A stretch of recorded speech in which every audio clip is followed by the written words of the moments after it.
Welcome into the Wealth Lounge. I got here with me a special guest, Mr. Chazidiggs, a realtor down in Bowie doing his thing. Goes by the title of community builder. Man, I love that. Working with capital structures for the state. Structures for the state. So tell me a little bit about that, man. What are you guys doing down there in Bowie? Yeah, for sure. So Capital Structures Real Estate is a minority woman-led brokerage, about 15 agents within Prince George's County, DC, Virginia. So we have people that specialize in residential, commercial, also have some in-house general contractors as well. So we really drive on like making sure there's a way for anybody. So we do like little different type of home buyer resources, home buyer counseling sessions, things like that. And also partner with our community partners as well. So different type of lenders, different type of financial specialists, credit builders, things like that. So we try to keep everything within house because that's kind of the name of the game these days as we kind of transition to this next decade of real estate. Right. More so we're in that information overload. So we kind of just want to make sure that we trust and vet the source, because at the end of the day, so much content, so much information out there for the borrowers, for the people in the community. We want to try to make sure that it's vetted and trusted. Yeah, no, I feel you on that. And I'm with you too. That's kind of why we do what we do. There's so much out there. It's kind of easy to kind of get hung up on some false information, lead you astray, and now you don't trust the business at all. Yeah. And leads you back into renting, which we all know is not really good for you in the long run. But tell me a little bit more about you. So I know that you guys have your hands in the pot as far as the firm is concerned. Yeah. But how do you approach, being with your firm? How do you approach the business? So with me, this is my 4th year in real estate. So I came in before COVID started. So I only seen roller coasters and things like that. Okay. So you came in at a wicked time. Exactly. Yeah. So with that, I take it day by day into my business, my building, like my clients who I'm dealing with, things of that nature. So I just want to make sure that they're all taken care of. So I really strive on focused touches, so intentional touches, things like that. So engaging my sphere, engaging my community partners on a basis where it's a good rhythm, where it's not like, oh, it's just Chazi calling again because he wants something. It's Chazi calling because he saw me post on Facebook that I just got my diploma, so let me, and I was maybe send like a gift card or something like that through the mail. And so they're like, oh, I received your mail or things like that. And so really just being more intentional with the different type of relationships that we try to build. That's kind of how I approach the business, because that's just what I was taught for the longevity aspect of it. So. Yeah, so you're the way you're approaching it is kind of getting into the mud with folks. Yeah, for sure. So definitely day by day, just trying to figure out different strategies, different type of people, because at the end of the day, right now, how this market is, nobody's really moving unless they have to move. Right. So really just trying to engage those people who have to move, while also nurturing the people that, it's a nice to have. Yeah. Those people that's browsing Zillow while they're sleeping or while they put them in bed, or just nosy neighbors. So really just trying to just make sure that I'm more intentional. That's kind of what's been my goal for this year. And your intentionality just kind of means if you are going to do business with me, you kind of want them to know who you are and what you're about before they hop into. For sure. So we set those expectations at our first initial meeting, that this is what to expect. This is how I operate. This is, because we're in the day and times where we want to set expectations from the front before we let people down. So we try to really just engage what to expect. What's the hours? So, like for example, I got twins. I'm not gonna be able to text you like at night. No, I'm not the 10 p.m. and they're young too. So now I'm not that realtor anymore that you can text at 10 p.m. saying, hey, I need this right now. Like I have to set those boundaries and stuff in place. So that's really right now where I'm at with it. And so and that makes sense, because you got to set some boundaries. I mean, I learned that early, right? Because people are people, man, and they don't always see themselves coming off in a certain kind of way. And but even though they don't mean any harm, but you being amongst the community and you being in the mud with them, helping them out even when it doesn't have anything to do with real estate, I think kind of goes a long way. They kind of know your character. You set those boundaries, which kind of makes sense.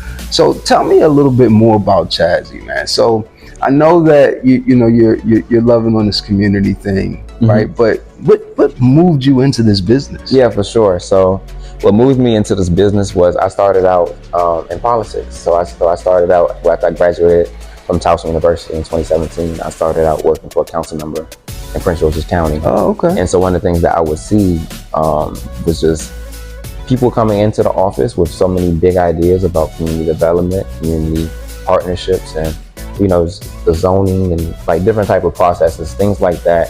So that really intrigued me. And so then I reached out to my broker, Shamika Price, really intentional. Like I really want to learn more about this real estate stuff. So then she invited me to a top producer panel in 2019. This was before I even got started as a realtor. So from there, it was like my eyes was just wide open because, this is really the first time I seen people, like so many people, like so not wealthy, but just more so like they seem to understand a business practice because they're considered a top producer. Like they had the criteria to match. They sold 10 plus million the year before to even be on that panel. So they knew what they were talking about and they had the longevity. So that's kind of what geared me towards, I think I can do something with this. And so it's the rest is history. So from there, you kind of put your toe into a market that was, I don't even want to say roller coaster ride, right? Because it was wicked to get an offer accepted in that time. For sure. So it was definitely an interesting time. It's funny because my first offer accepted was in February that year. So before this, like the craziness started happening. So it was when there was still such thing as like a seller's concession, 2020 and things like that. Before people had to give up their kid or something like that to get an offer. So with seeing that and then like that spring hit, you're like, whew, like it just hit you in the face. People was offering no contingencies. They was willing to do whatever it took. But like, having those resources, having those coaches in place, and also just having those weekly powwows with other agents to let you know, like, you're not the only one alone here tripping, or like, it's a lot of offers in place, but like, we still got to figure this out. So, because at the end of the day, like, it's a 3%. Of course, it's going to be a lot of people. Because like, I remember like in 2020 when there would be lines out of the house for open houses and things like that. So it was one of those things where you're just like, wow, like this is really where we're at right now. But then versus like where we're at today, where you like the interest rate's a little bit higher, but the demand is returned in a sense too, because it's been 2 years of people dealing with 6 to 7% interest rates. So now people are trying to get acclimated. Like they waited long enough on the sideline, so now they're ready to re-enter. They may not love the payment, but they're willing to accept it just because of, there isn't really any other alternative for them. Versus, I mean, back then they was like, I can still do this or that. So I want to get your thoughts on the negotiation thing, but before we get there, I know you said you came out of politics and you kind of moved into the real estate side of things. How did you leverage those community building relationships, and then how did you merge that with the real estate? For sure. So definitely did it ethically, of course, because you want to make sure that this wasn't a quid pro quo type of situation. So I waited till I was out of that role to even start telling like people in that building that I was in real estate. So that was one of the things, because like office politics, when they start trying to see or hear that you may be trying to do a little something different than the status quo. Hidden agendas. It can send coach. So what I would do is I would just try to reach out to the people who I really trusted, just to let them know that, hey, I got my real estate license, here to help buy and sell, and need anything. But also, I noticed that, for example, you're about to have this financial wellness seminar. I would love to be a part of it. So we just come in with value, like a value exchange.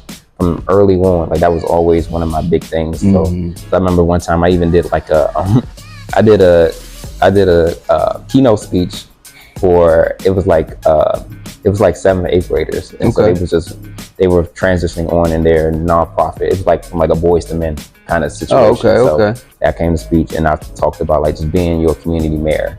And so that's really what my whole approach to the business is, just being that community mayor, because like, you're taught from an early point in real estate, your sphere influences everything. So it's that same thing of community marrying. Like you're the voice of your family, your household, your street. So you got to be the pillar, the reason why it's clean, the reason why it's so it's well kept. It's like little things like that. So you gotta have that same approach to even real estate, even life in general. Like you gotta use that voice to really pivot.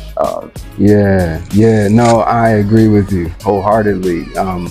Leaning into the younger generation kind of is going to set you up for future, relationships as well. I'm curious though, how do you measure the success of the community building when it comes to the transitioning into the real estate? Like, how do you measure that? For sure. So one of the things that I've really been trying to do a better job of is keeping a better, my daily tracker. So like I write down who I talk to and then upload it to my CRM weekly. So I try to get 10 touches per sphere per day. So if I'm focused on expires for that day, I need to get 10 contacts. If I'm focused on like people like in the business, so like lenders, title company, I keep that tracked. So I'm really trying to be more diligent with the tracking of it. And also like I do a monthly intake of my pipeline. So I see like, okay, who have I talked to? Oh, I haven't talked to them in a while, but they said they was about to get pre-approved like when I talked to them a month ago. So let me follow back up with them, just making sure that I'm staying on top of it, because you know how in this business you forget to touch up with some person one time, you're gonna see them with a key with somebody else. It's so imperative that you really follow up with that. And then even with the community building aspect of it, it's really one of those things where you try not to count that particular sphere or business, because it's one of those things where if I'm counting a nonprofit, okay, well, they haven't sent me anything in a year, so I'm gonna stop working with them. Like, no, that's not really necessarily my approach to it. So it's one of those thankless jobs. So if it comes, it comes. If it doesn't, it doesn't. As long as it's intentional and if it sits right with me, I'm fine with it. Yeah, man, listen, I'm gonna be vulnerable. Y'all know me, right? I'm gonna be vulnerable enough to give you the truth about it all, to make this conversation relatable. And I'm gonna tell you straight up, it used to burn me up when I helped fix your credit and I helped get you in order. And then all of a sudden you go with another lender. Oh man, that right there used to hurt, because in our business you don't get paid until you close. So there was a lot of pouring in and nurturing that went on before you got to where you wanted to be. But I understand though, just kind of being in the business a little longer, what you mean when you say you have to stay top of mind, because people do forget. People will lose your number. People have lives, right? And they're in their own subjective environments dealing with relative circumstances that kind of take you away from their top of mind. So I love the fact that you kind of stand on top of the database, but not from a vicious or predatory point of view. You're actually wanting to actually check on them, pour into them and all of that kind of stuff. I feel like that's really dope. You know what I mean? So the entrepreneur portion of what you do, as I mentioned, we don't get paid until they close, but you have to build your business from the ground up. And I know that you're with a firm that kind of provides the tools, but how do you approach that? Because I know it had to be like a bit of a, nervous or maybe even scary type of a thing coming into the business, not necessarily knowing how it all to shake out. But how did you approach that entrepreneurial spirit? Yeah, for sure. So with that, I definitely was trying to just be more present with it, with the entrepreneurship spirit, because it was one of those things where I would see it within the family, but I wouldn't necessarily know how it would work day to day until I came into real estate. We're seeing the people like having to, because one of those things with real estate, you touch money so quick. It's one of those things, it's a learning curve where you got to realize like, okay, this money's here, but I can't burn through all this money at this one time. Because I remember one time I was watching like an interview with Deion Sanders, and he was like, well, your first check, you just go ahead and kiss that goodbye. It was like, and it's so true, because like when you're in entrepreneurship, like you see the zero, you see all of that, you're like, oh, okay, I can go to Nordstrom's, I can go this, that. Oh, I got to make sure mom's, girls straight, everybody. Then after 2 weeks, you're like, well, time to do it all over again, because you're like, oh shoot, I just ran through it all. But really, truly, it just takes time to really understand that entrepreneurship spirit. Because even like today, it's still being like today, my entrepreneurship spirit is much different now that I have kids versus before. Like I could be a little bit more reckless versus now be more structured. I have to focus my day so much more and more into, like I had to write down who's watching them for the month So like little stuff like that. And that was stuff was not happening before they were here. Versus now where it's like, okay, I got this amount of time to get this amount done. So I got to make sure I got to block out. I got to put my phone on do not disturb. I got to turn off them group chats for the time being. Right. I got to focus on getting my contacts and get my approaches. So. And with your young ones being 7 weeks too, you got twins. Yep. Yeah, no, I get the structure in it all for sure, man. Because you definitely do have to jump back into it, and your mentality, at least in real estate, you kill what you eat. Yeah. Right. So I get the motivation to kind of get things in order to be able to do what you got to do. So now you're in this business, right? And you're actually we've already talked about how you've merged your political background into the real estate background, and now you're kind of merging the two. Yep. You're creating a little bit more structure around your business because of the young ones that just came into your life. How you're with a client, you've done what you had to do for this client, and now they found a home. But you know what kind of market we're in, right? Which means there's going to be about 6 or 7. I mean, we were talking before we began recording about one home had 11 offers on it. How do you approach the negotiating side of things? Yeah, for sure. And just there's 2 parts to this, right? Because I want to know how you approach the negotiations, but then I also want to know, how do you reassure your client, because that's going to seem like a mountain to them. Yeah, for sure. So I'll start with the reassurance part. So with the reassurance, we set those expectations from the first time we meet them. At least that's how I was taught to, like you got to let them know what the market is really looking like. So say for example, like that story I told you with somebody, the house had 10, 11 offers on it. You got to let them know up front so they're not shell shocked when they go into that open house that weekend and they're saying they're not the only one there. So really just reassuring them in that aspect continuously, because like I told you, like in this market, you're gonna get beat up some if you're not the only person that's can afford that particular home and who willing to move, willing to able. Like people think people have been sitting on the sidelines for 2 years. They've been stacking their money. They're able to waive contingency, stuff like that. So it's one of those things you got to reassure your client, even like almost every other day, like just making sure like this is what it is. Those days of a home hitting the market on Wednesday, you got till Saturday for the open house, like that stuff is kind of out the window. Time is of the essence, and I let them know that from the jump that you really, like, I'm as invested as this as you are. So if I send you a house on Thursday, I'm willing to make my schedule available so we can go see it Thursday at noon. So really and truly just making sure that part, but with the negotiation portion of it, I really try not to push the client per se, because I know so many people, they'll say, well, they need to, like, you got to agree to these terms. From my actions, from the way how I feel about it, I wouldn't want to be pushed into the biggest decision of my life. Right. So if they're not willing to waive like a contingency or things like that, or you're not really in that right place, because then you kind of have that commission breath coming off you. Like, I need this to happen. Right. Versus use salesman type. Yeah. So like really just ensuring that they know about different tactics. So say for example, if they still want to have an inspection contingency versus maybe having like 7 to 10 day inspection period, we'll just say, oh, let's do it in 5 or 3. We can really make sure it happens. So we're comfortable, they're comfortable, and if it doesn't work out, both parties can move on to the next thing. So for the ones that are viewing this, explain what contingencies are. Yeah, for sure. So when you submit an offer on a house, there's some contingencies that are applied to the house.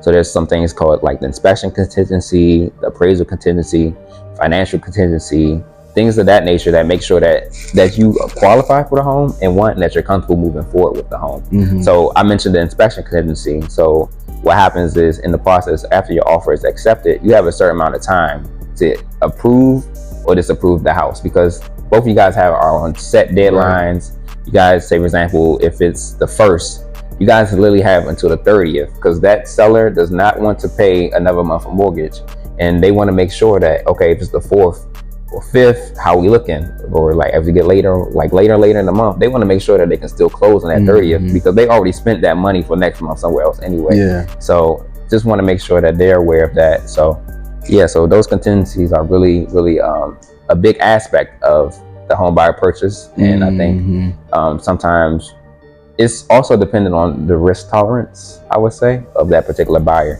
So if it's a first time home buyer, most of the time they're going to go with the contingencies that are guaranteed, essentially, like the first time home buyer programs, things like that. Versus if it's a repeat buyer or an investor, they may be more willing to I can write an offer sight unseen, or I can just take this inspection for informational purposes, versus I can go back to the seller and say, hey, this roof is 12 years old, can you give me a credit?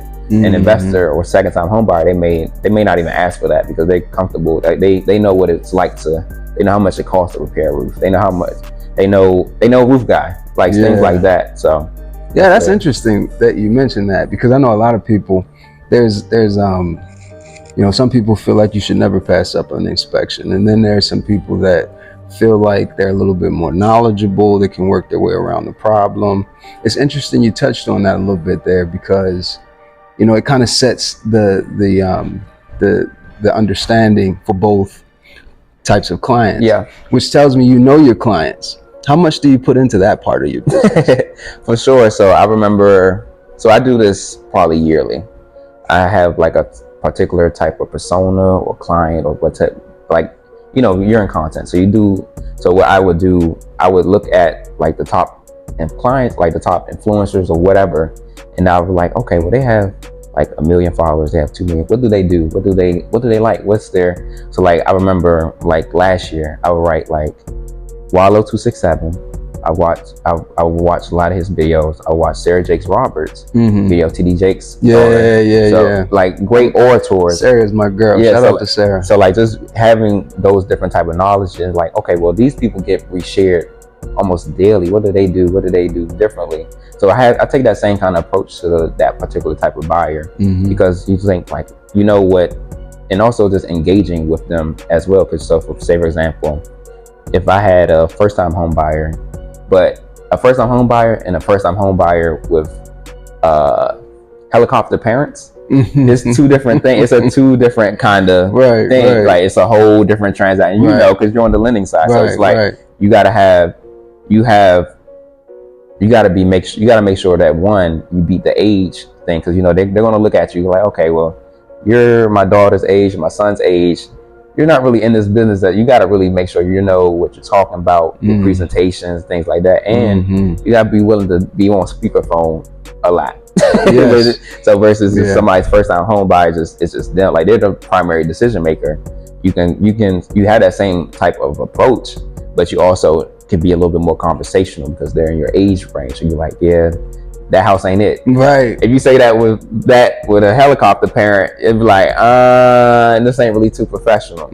But even like that, versus, and then even with the investor clients that I deal with, it's a whole different type of conversation now, because margins has been cut in half between like a buy and flip. So like really, you got to make sure that you're knowledgeable about how much goes into it. So like even when I'm walking in with a first-time home buyer, they may not know the price of a roof, but because I'm around the business enough, I can say, well, this is not really a deal break. Like a bad roof sounds crazy, but when you realize how much it costs versus how long it's going to last after you get it fixed, it eases the pain and restraint about it. And so even like stuff like, because I had clients that had like termites or things like that, and you're like, termites, oh my gosh. Yeah, that does. But I had a deal wrong over termites one time. But yeah, so like even like little stuff like that, where it's like, the knowledge is needed to illustrate to the first time home buyer. Well, because like that's something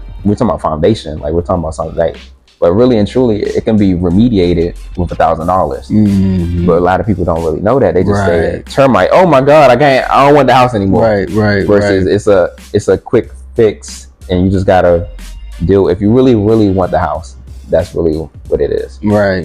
And you know what you know, so you're able to educate on a regular basis. Man, I love the way that you kind of identify, even in our conversation, you identify the styles of clients you have, the types of clients, their mannerisms, their understandings, their anxieties, right? It's interesting. I love the term helicopter parents. right? And then being on speaker, knowing you're on speaker, meaning you know you're being put on the spot to be able to deliver what you got to deliver. How do you go into the communication, or what's the learning process of your client that helps you identify the style in which you need to communicate on the spot? Right, for sure. So I think it goes back to, so I went to school for communications. Oh, there it is. So I know a little bit about the interpersonal communication and stuff like that. So just really and truly, like just having that sit down conversation. So it's two different. So you're gonna figure it out from the first time you sit down with them and the first time you go on a showing with them, on how diligent they are, how diligent they're not. If they're just lackadaisical, are they gonna need more help, more guidance on this type of transaction, or versus if somebody's bringing them, their whole family, like with them to the show, it's a whole different type of game, not game, but like more so, it's a whole different type of opportunity for you. So you really gotta really know about your P's and Q's for dealing with those different type of archetypes. And then even when it's like those investors or things like that, you understand that, for example, you can be a little bit more lax in your attire, because most times you're gonna go into a house that doesn't even have working electric. So like even like little things like that, they don't, and the investor, they don't want to be necessarily shown up most of the time either. So just really just being down to earth, being real reflective, and saying, oh, yeah, it's not a bad fix and flip, or this is a good, or just really, I really take the time to knowing the marketplace, and really just take the time to knowing how much supplies cost. I really make sure of that, because so many, I'm sure you deal with on the lending side, so many people, they let something as simple as no washer and dryer be the reason why they don't want to move forward in the house, because they don't want to pay for a washer and dryer. So like even like little stuff like that, you got to know, because you got to be the bridge to understand, well, okay, well, this is only like $1,700-$1,700, or you can get it, we can ask for credit for half. Like it's little things like that we can get accomplished, so we don't end up walking away from a deal because of a wash and dryer. Right.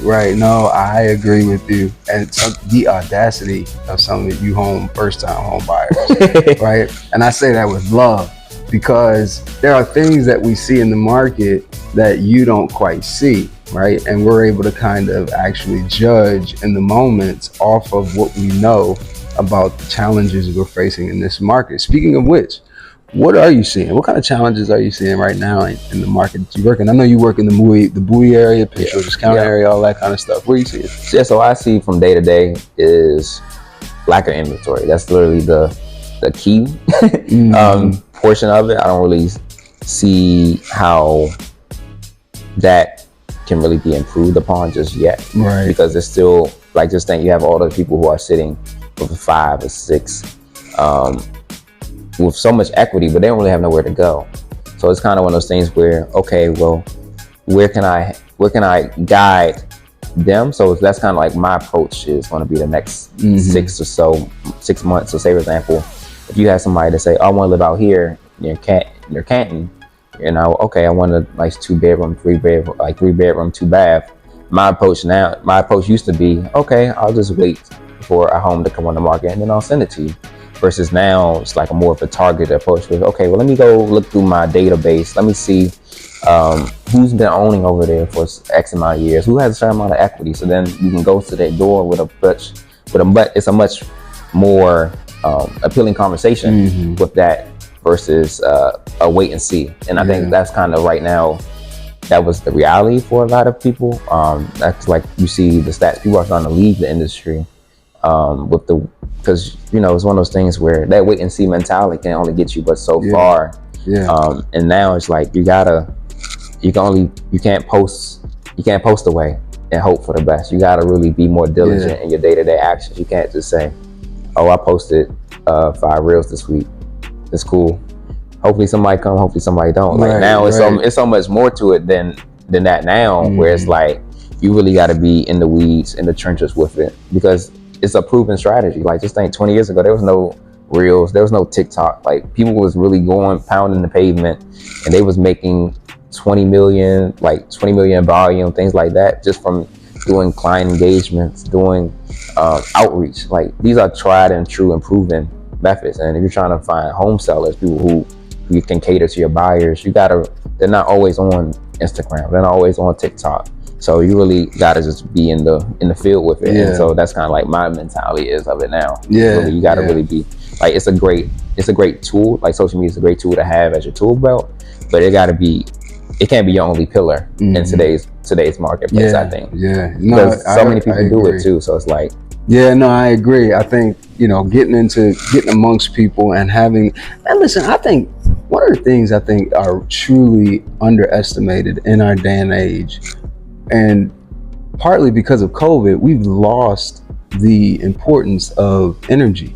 Energy speaks before the mouth does, and it says a lot before you speak, right? And just like you said, you went to school for communication, you can tell a lot about a person with just the energy, and then the way that they begin to speak and the words they decide to use and how they come off tells you a lot more than what meets the eye.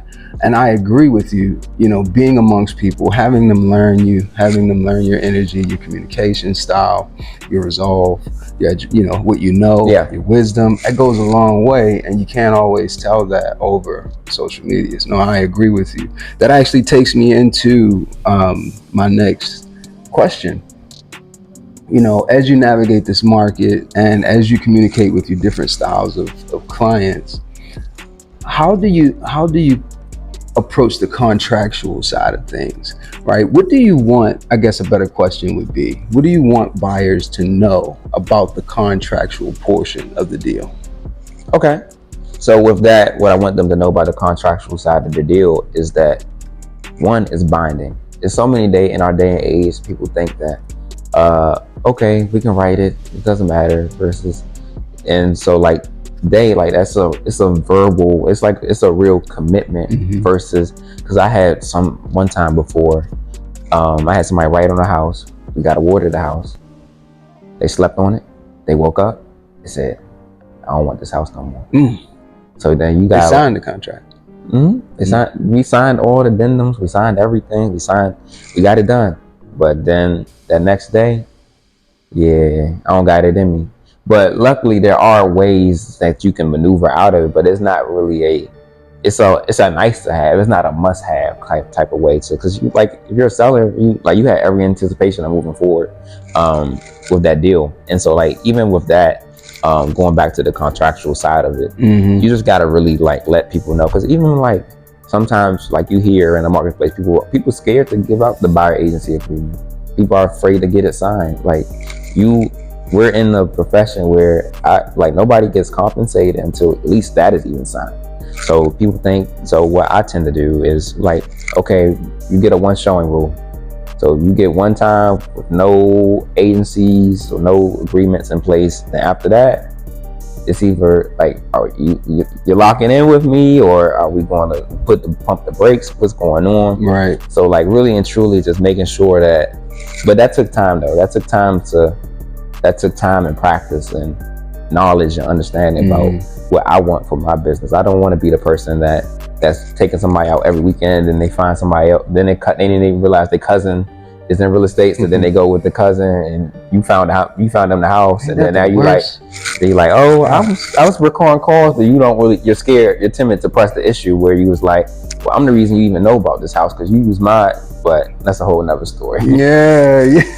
But one of those things where you just make sure that your intentions are real clear. Like I said, you got to set that intention from the jump. As soon as somebody gives you your timeline, and I'm writing that down in my CRM where somebody say, I want to move by August. Okay, I got till August 2024. So I'm gonna set you up on a monthly drip campaign. But I'm gonna give you a monthly call too, just to check in. Hey, just checking in, everything's still cool. So by September, you're not surprised or oh, he never reached back out to me. I've been reaching out to you all this time.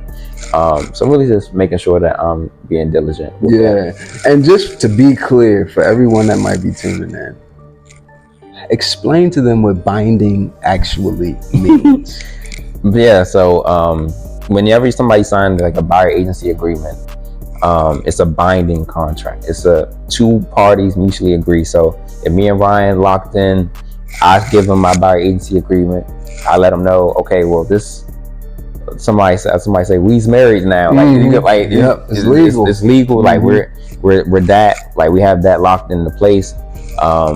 And there's a termination date on it too. But we try not to reach that point of a termination. We love happy stories. We don't like sad stories. Right. Because that could cost you some money. Yeah, for sure. You know what I mean? All right, listen. I love the fact that you're knowledgeable about all of this, right? Because what it does, it makes you versatile, but it also helps you be strategic. And we are in a market where you absolutely have to know how to go about certain things, right?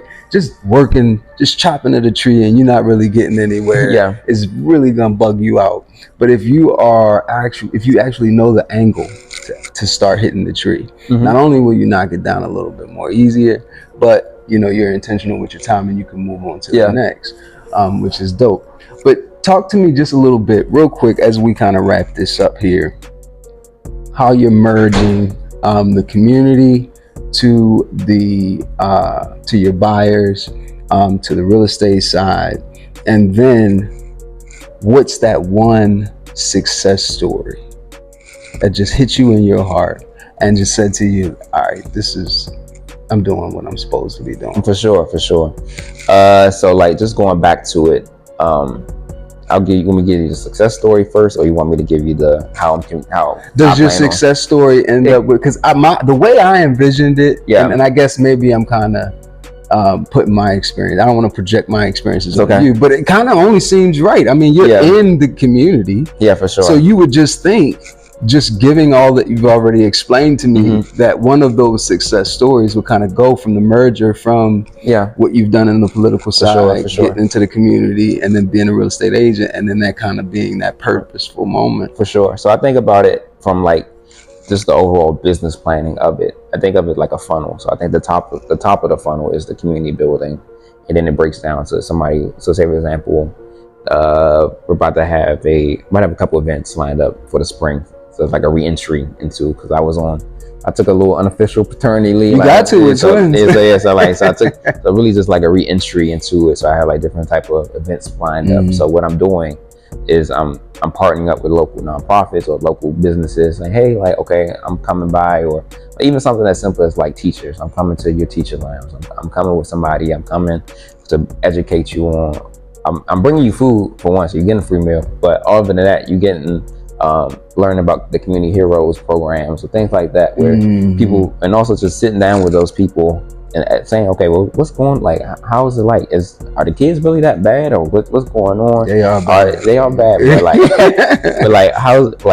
but how can we as a community better assist your job? Because it's a whole another story. But like just making sure that is kind of in place throughout the year. That's kind of what I'm doing for the next 6 months. It's just really just being laser focused with the community aspect, but also have some other spheres in place as well. But the success story that I can think of is just having people that I started with, like it takes 2 years of follow up, and having them going through the credit counseling, going through the workforce programs and things like that, getting on their feet, and then finding them a place to stay. That's kind of right now the rule. Or find them a program that's really going to be the most beneficial for them. Because like I said, told you earlier, not everybody's an MMP candidate. Right. You got to have a 640, 660. Not everybody has that. So having those different type of opportunities to educate them, how can we get you to that 640, 660? But also,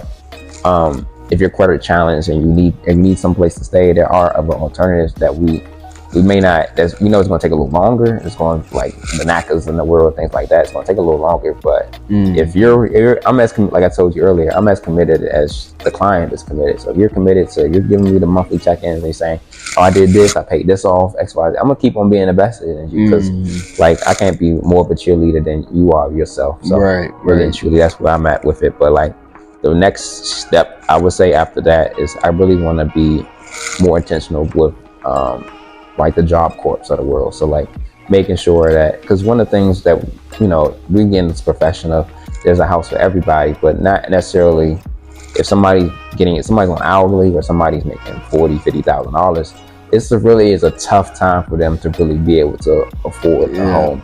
So really and truly, I think that's going to be the next step, is just really linking up with those different type of community partners. We was in the works with a couple of tech programs and things like that. So giving those people those work programming into it, but also like you stated earlier, being okay with if I lead you to the water and you start drinking somebody else's well, it's okay. And that took a lot of time and patience and just understanding that that's something that can really happen. Like even if it's something as simple as it's a thankless job, of course, but also just want to be more intentional with it. So that's kind of right now where I am at with it. Yeah, I think that's dope. I mean, listen, to that note, I've dealt with that too, right? I've dealt with the nurturing the client and then, branching off to go somewhere else. Some of those moments were because of I got lost in my reality, and then some other moments I'm sure they probably got lost in theirs, whatever the case may be. But settling on the purpose of it all, like, all right, you know what, at the end of the day, even though I know I quote unquote worked for free, I still had a hand in helping that client obtain generational wealth and changing the trajectory of their financial futures. And I guess when you can kind of take the glass half full thought process in it, it kind of helps you deal with it a little bit more. You know what I mean? But Chazi, man, tell everybody how they can get in contact with you. For sure. Let's start with Instagram, Chazidiggs, ChaziDiggs, all one word. That's where I'm at. You can find me on there.